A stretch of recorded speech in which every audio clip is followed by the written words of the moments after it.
রাব্বি আউযু বিকা মিন হামাযাতিশ শায়াতিন বিসমিল্লাহির রহমানির রহিম।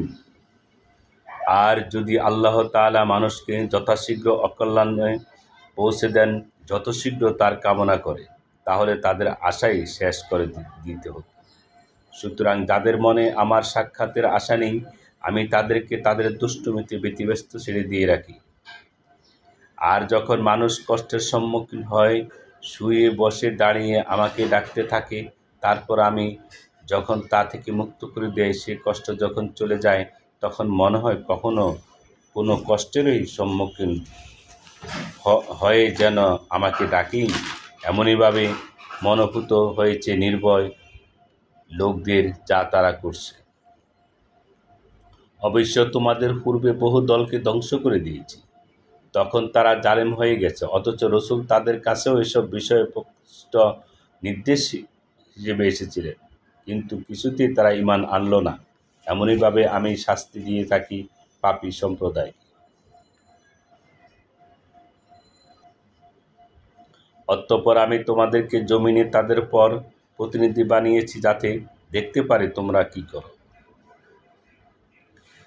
আর যখন তাদের কাছে আমার প্রকৃত আয়াতসমূহ পাঠ করা হয়, তখন সে সমস্ত লোক বলে, যাদের আশা নেই আমার সাক্ষাতের, নিয়ে এসো কোনো কোরআন এটি ছাড়া, অতএব একে পরিবর্তিত করে দাও।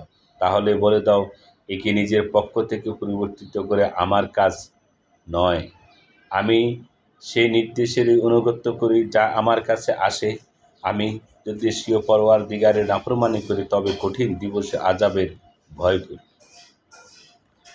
বলে দাও, যদি আল্লাহ চাইতেন তবে আমি এটি তোমাদের সামনে পড়তাম না, আর নাইবা তিনি তোমাদেরকে অবহিত করতেন এ সম্পর্কে, কারণ আমি তোমাদের মাঝে ইতিপূর্বেও একটা বয়স অতিবাহিত করেছি। তারপরেও কি তোমরা চিন্তা করবে না?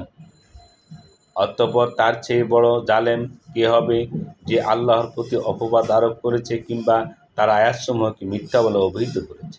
কৌশমিক কালেও পাপীদের কোনো কল্যাণ হয় না।